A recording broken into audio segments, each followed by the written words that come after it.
Greetings, my fellow Trimble Silent Thinkers. This is LO3's newest podcast. My name is Craig, transmitting from the beautiful Swanton, Mayo, South Florida. And today's date, Tuesday, November 21st, 2017. Looks like Thanksgiving will be a couple of days. Hopefully, the folks are out there. Be safe. If you're going through the body scan, if you're going to go through the TSA, opt out on the body scanners, get patted down, and make sure you have deplorable body odor and flatulence. I mean, fart when it's necessary so they can earn their money. Okay? Oh, yeah. So, yes, what you heard is just another track from TeknoAxe, Facing Your Nemesis. I'm just going to give that one a shot as an intro or background for the song. And, yeah, so I'm going to talk about a couple of topics. But before I do that, I'm at Squiggy's New York Style Pizza, located at 207 Southwest 2nd Street, in the heart of the Hershey District of Fort Lauderdale, Florida. And you give them a call, give them a pickup order, 954-522-6655. And they're open from 11 a.m. to 4:30 a.m. Tuesday through Sunday. That's average. So come on it down, cool mom and pop place. If you're tired of the corporate chain pizza joints, come to Squiggy's. You won't be disappointed. Yeah, so just like this forward, I would say, in good faith. I probably harped up in the last show. I'm just kicking back and just shooting the breeze. Good thing, having fun, having a good time. So I'm going to start off here with a couple of interesting topics. This one here came from Bob Livingston's newsletter.com from Brandon Smith originally. You can sit back, relax, talk about some of the things. And this one here is that all the world systems are being deliberately torn down. And what he wrote here says, as we approach the holiday season, many people turn to thoughts on tradition, heritage, principles, duties, honor, and family. They consider the accomplishments and even the failures of the past and where we are headed in the future. For most of the year, the average American will keep their heads in the sand of monotony and decadence and distraction. But during this time, even in the midst of the consumption frenzy it has been molded into, people tend to reflect, and they find joy, and they find worry. While perhaps does not come to mind very often, though, are the institutions and structures that provide the stability by which our society is able to continue in a predictable manner. While many of these institutions are not built with the good of the public in mind, they often indirectly secure a foundation that can be relied upon for 2 or 3 generations, while securing power for the establishment. The problem is the establishment is never satisfied with a static or semi-peaceful system for very long. They are not satisfied by being mostly in control. They seek total control. Thus, they are often willing to create chaos and crisis and even tear down old structures that previously benefit them in order to gain something even greater and more oppressive for the rest of us. The Austin Thanksgiving holiday, for example, did not really begin as homage to the colonial settlers and pilgrims of America's birth and their struggles to build a new life. It began far later, in 1863, as the Civil War was raging. It was a civil war that upset the traditional balance of power between the states and the federal government, nearly annihilating the nation and asserting federal power as unquestionable for decades to come. A moment of great chaos, which destroyed old institutions like the 10th Amendment, but gave establishment elitists even more control in the end. In Abraham Lincoln's proclamation for Thanksgiving holiday, he stated, in the midst of a civil war of unequal magnitude and severity, peace has been preserved with all nations. Order has been maintained, the law has been respected and obeyed, and harmony has prevailed everywhere except in the theater of military conflict. This may sound like a rather delusional claim on Lincoln's part as we look back now at that time period, especially for those who understand how much freedom was actually lost in the process. But this is what the establishment does. It provides some security and some stability for a time, then suddenly rips it away to frighten the masses into conforming to increased centralization. Then it returns that security and stability afterwards as a reward for our compliances. See, so you know what he's saying. As long as you're obedient and comply, he will reward you. That's something that is naturally yours, your rights. I'll continue on here. In 1864, Lincoln gave a second proclamation for a Thanksgiving holiday, stating that I do further recommend to my fellow citizens aforesaid that on that occasion they do reverently humble themselves in the dust. Now, sometimes I wonder if Lincoln was referring to reference for God or a reference to the power structure, which was about to give back some of the predictability and tranquility it had taken away. That's a question. Well, America has enjoyed another power of relative claim in terms of institutional peace, and most citizens have grown rather used to the idea this claim is somehow the norm. However, it is becoming ever more clear that another shock to the system is coming. Though the time, through domestic and international events, and some of the old world structures we are used to seeing may not exist afterwards. Here are just a few. NATO. The Cold War era defense alliance between multiple Western nations is on the verge of breaking apart. Turkey, a key NATO ally and projecting power across the Middle East, has undergone a dramatic and aggressive shift towards increased totalitarianism recently. This has all been in the main a stop a coup, which is rather bewildering because there is almost no evidence of a coup actually being planned or attempted. Ever since, Turkey has launched a campaign of anti-Western state sentiment and is embracing closer economic and military ties with Russia. Recep Erdogan's chief advisor has publicly called for Turkey's membership in the NATO alliance to be reconsidered. At the same time, two European nations have signed the Defense Pact this month, seeking to build a centralized European military and end dependence on the U.S. and NATO. The old military order is being upended, but to what goal? As stated earlier, the establishment is shaking up our conceptions of what's safe and what is safe and secure. They are taking away the carrot to make the way for the stick. Well, all is said and done, the goal would be a renewed interdependency between nations to a greater degree, and reduce and hobble U.S. populace, easily frightened into submission. So you see what's going on here with that, right? More of trying to have no U.S. intervention. Well, why should many founding forefathers agree we should not be involved in entangled alliances? Period. So I'll continue on here. OPEC. As I examined extensively in my article, Saudi coup signals war and global economic reset.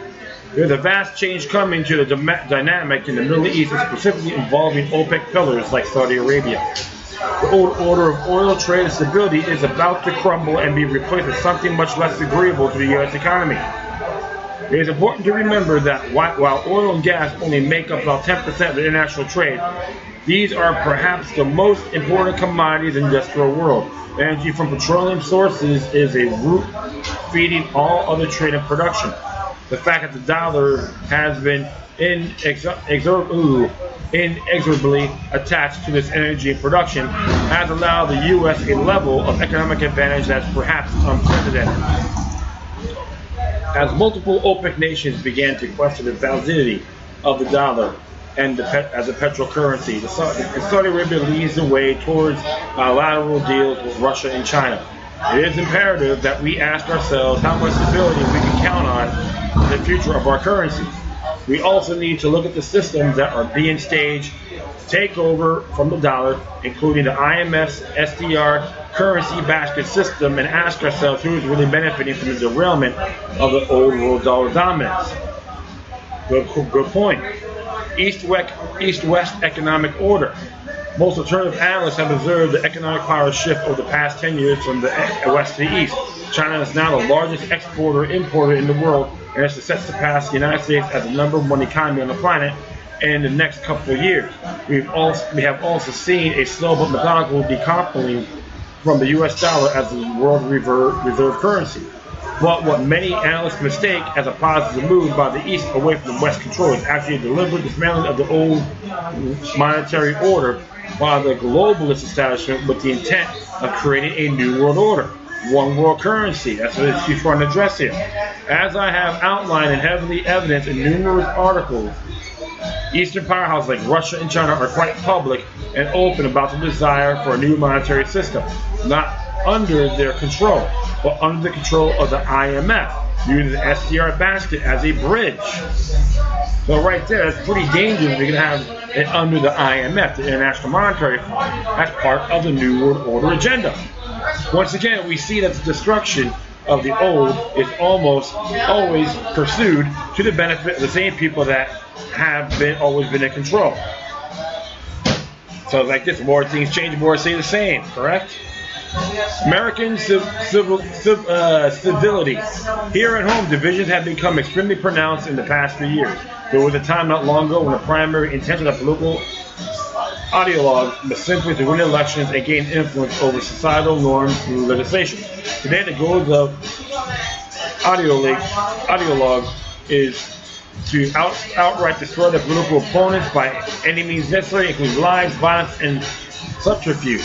The political left, in particular, has, in my opinion, reached a point of no return in this regard.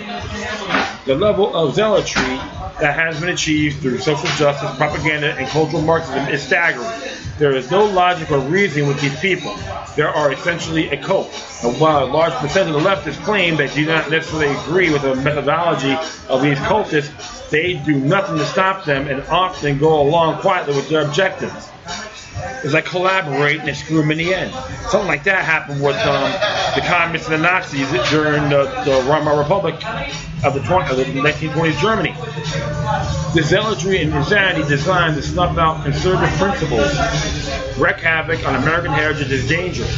Not because it will be victorious per se, but because it has the potential to drive conservatives to opposite extremes and into the arms of a totalitarian government response. When one side reaches the point of zero tolerance for the ideas or even the existence of the other side, there is the potential for civil unrest. When both sides reach a point of zero tolerance for the existence of the other, war is probably coming. Of course, there should not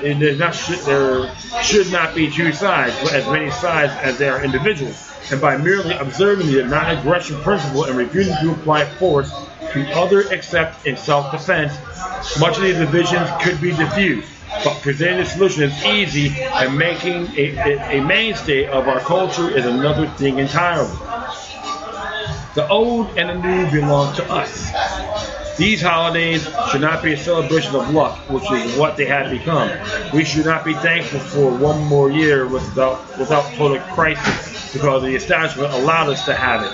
If something new needs to be constructed within our societal framework, then it should be a change in our mentality in terms of how we view the stability of the old world.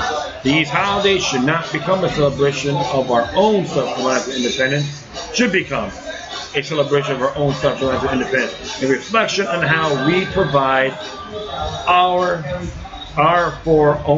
own stability and continue our tradition. The existing and planned structures of establishment elitists should play no part in how we reflect and set our course. These systems should not matter. We should not need them. What does matter? Conscience, freedom, family, responsibility, self-reliance, and integrity. The best traditions are built on things. Everything else is a fiction, an illusion, a solid ground under our feet. That can be taken away at any moment by people who have abandoned us. That all matters just to get the poison ground back again. Something to think about, my friends. Always believe in self-reliance, personal freedom, not be relying on government and telling me how to think, wipe my butt, or who can have sex with. and when to cook, when to eat. I'm not the little peasant you shouldn't be either. This is why things may change. However, we can still survive. Heritage, homage, and integrity. Learn to be self-efficient. Learn on using gold and silver as commodity, currency, not the fiat garbage, but the IMF and the World Bank want us to do, provide, and get rid of the Federal Reserve. But they're nothing more than treasonous garbage, which even Karl Marx supports centralized banking based on his book, The Communist Manifesto. That's how we have to think and believe. This is the kind of holiday we should be thankful for, and it should be like this every day. Be blessed. PMA, positive mental attitude, is the way to get around. So definitely, my friends, we can make things for what they are. Whatever you do, take it, make it happen. Don't play don't have a C purebred syndrome, all right? And don't follow the Charles Manson syndrome. The reason why I say that, because they want to, the lame ass media wants to say that person is guilty until proven innocent. It happened to Charles Manson. Even though he passed, like him or not. I'm not saying he's all that, but I am convinced he is involved with MK Ultra and CIA operatives based on my homework. But he never had a fair trial. Something to think about. If he would have had an actual fair trial, probably a lot of stuff would have came out of the woodwork, including MK Ultra and him being a CIA operative. Something to look at, think about. But that's the name of the game, my friends. Don't get involved in these synthetic movements. I see that all the time. I'm in the winning team. No, you're not. They're going to screw you when you least expect it. Talks like yesterday's garbage. Well, enough of that. I'll be digressing here for a good long period of time. However, this one came out from the PanAmPost.com. Interesting stuff you want to know about what's going on in the Western Hemisphere. And this one came from Jose Ezel. Freedom is a right, not a gift from the government. We use the term freedom in political, economic, social, and religious contexts. But what exactly does it mean to be free? The answer to the question is crucial because different conceptions of liberty entail different political ideas and different models of government. Good starting point to explore what it means to be free is with the distinction introduced by the early 19th century intellectual Benjamin Constant. In 1819, work titled Liberty of the Ancients Compared with That of the Moderns. Constant offered two agnostic ideas, which means to be free. The ancient conception of freedom centered on the collective and the modern focus on the individuals. In essence, Constant's idea of liberty of the ancients was one which allows citizens the right to directly influence politics through debates and votes, as in ancient Greece. By the liberty of the moderns, Constant means the possession of civil liberties and having control over one's life within the rule of law, or you can use natural law. To consider the implications. The modern conception of liberty, a production of the Enlightenment, asserts that as individuals we have the right that are universal. Our rights do not depend on membership in a community or in a government. We are born free. We institute government to protect our freedom. The historian places the Enlightenment or Age of Reason between 1715 and the beginning of the French Revolution in 1789. In contrast to the ancient concept of liberty, there is no understanding of unalienable individual rights. In this vision of liberty, the collective come first, and only people have the personal freedom that society chooses to give them. Thus, government is a source of our freedom. The ancient conception of liberty was reawakened to the Romantic era that followed the French Revolution and was at its peak between 1800 and 1850. Two conceptions of freedom are dramatically different, whereas the thinkers of the Enlightenment viewed individual rights as supreme. The Romantics saw the freedom of the collective as paramount, and above those of the individual. Over a century later, in 1958, political theorist Isaiah Berlin published his two concepts of liberty, somewhat paralleling constant typology, with his own distinction between negative and positive freedom. In Berlin's analysis, negative freedom is understood as freedom from interference by other people, that is, freedom from oppression or coercion, in line with the Enlightenment and constant modern conception of liberty. Berlin's negative freedom is freedom from the impedance to our actions imposed by other people.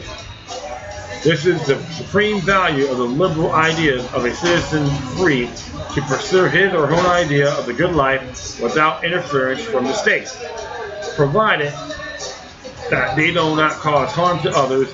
In classical liberalism, and the role of the state is mostly to ensure the peaceful running of a society of free individuals. The emphasis is on equality under the law and equality of opportunities, not necessarily equality of outcomes. Berlin's positive freedom, or freedom to parallels Constant's ancient concept of freedom, centered on the collective, where the state must interfere to enable individuals to develop their potential.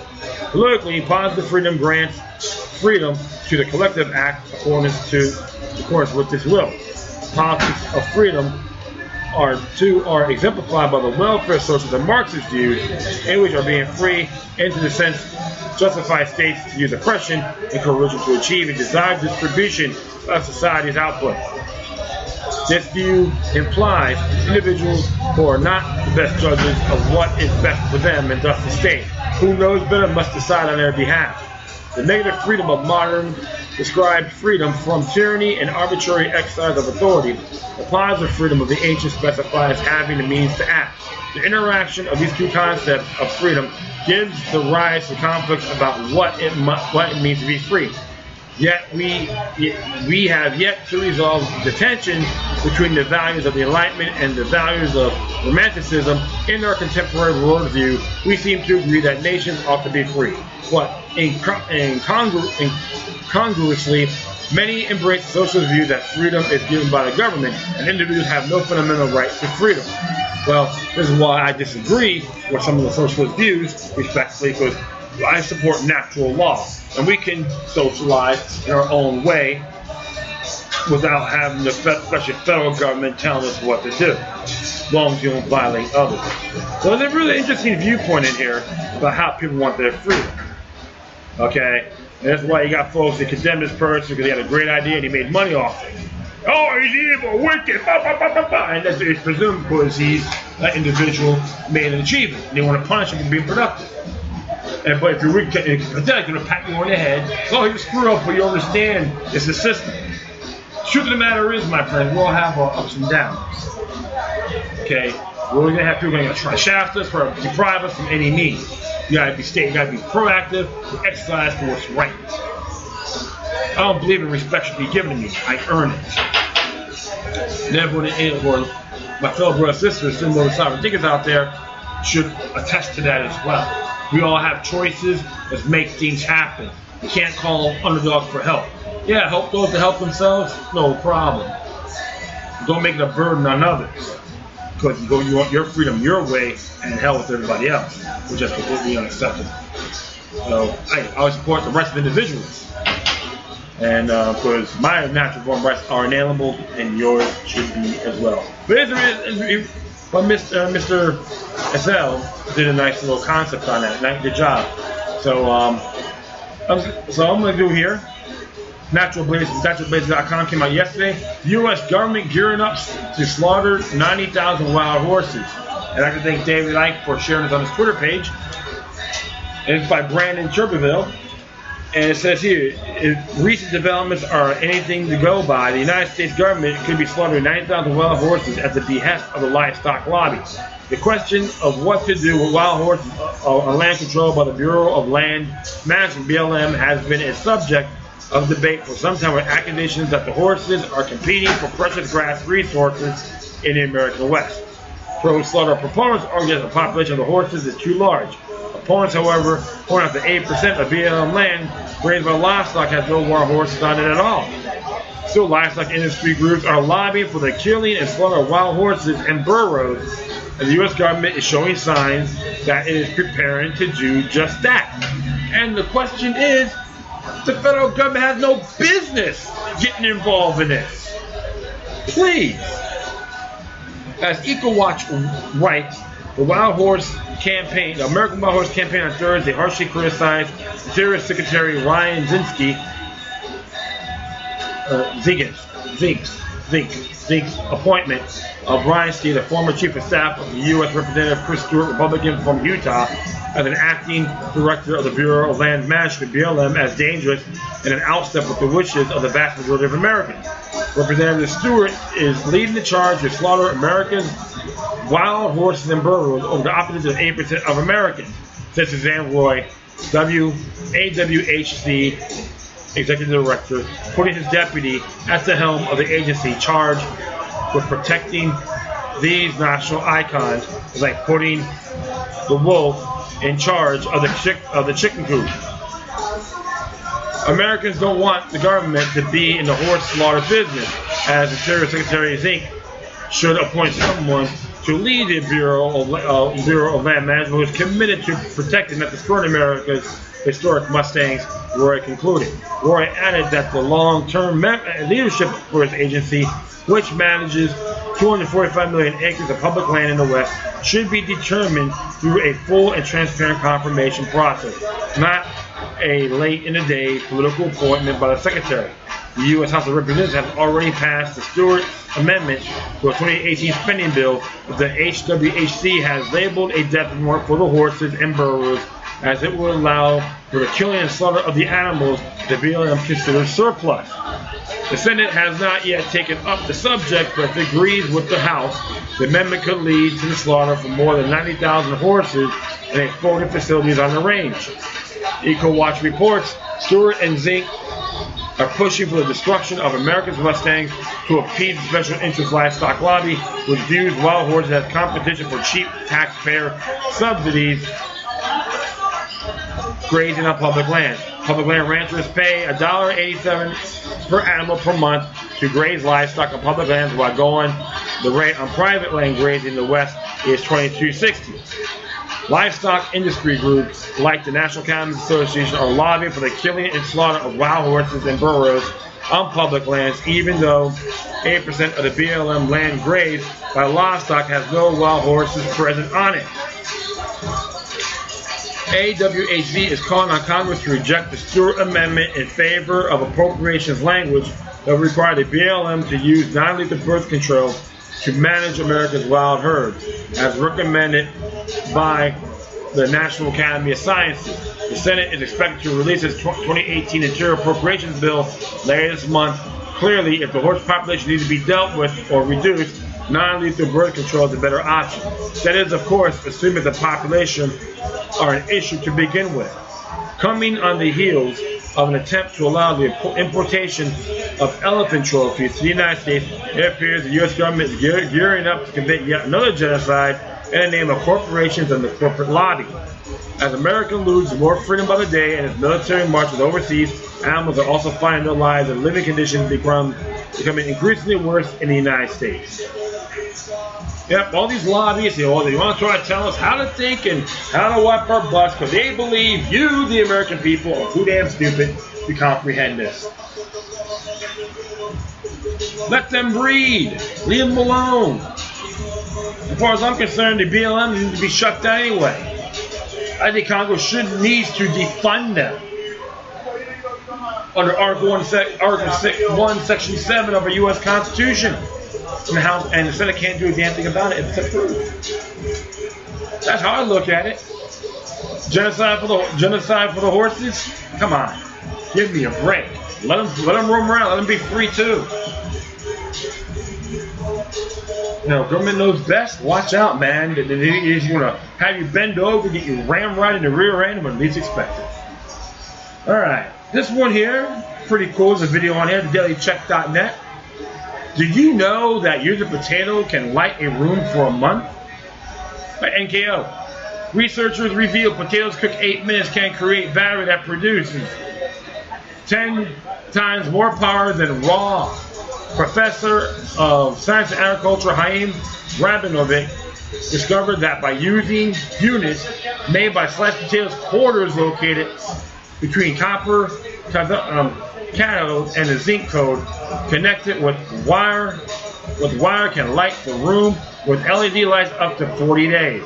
Can you imagine all the opportunities of this research? All those possibilities that the discovery offer people in undeveloped parts of the world. But why potatoes? They are chosen because the world is abundant in potatoes. Potatoes can grow almost everywhere, including tropical and subtropical climates. Potatoes is not itself a source of energy. By acting as the bridge between all the metal, potatoes allow electrons to move freely through the wire as it helps to provide electricity. You can watch the video yourself. It's pretty damn cool. Like I said, my friends, Mother Nature's a lot more complex than what we think. If you put our heads together, if the power goes out, we got the potatoes, man. Get that flame, light it up, boom, we got power. So, never fear, never panic. You got yourselves nature's candles if it's done right. Watch the video and enjoy it for yourself, and hey, make your own judgment, okay? Alright, my friends, that is all. I thank everyone for listening, plus feel free to download and share this throughout your social media networks. If you have any questions, comments, or you want me to say something that's interesting you may want to check out, whatever you do, please address your correspondence with decorum. You can hit me on Facebook, Twitter, Google+, Spreaker, iHeartRadio, Tumblr, YouTube, Streams Network, Scene.lifeminds.com, FutureNet.club, Patreon.com/LuckyLuck3 with 3 eyes. If you're going to be a donor, supporter, that would be fantastic. You can hit me at Gab, GAB.AI. That's like supposed to be the more freedom of speech version of Twitter. There's a lot of claim that Twitter has been censoring.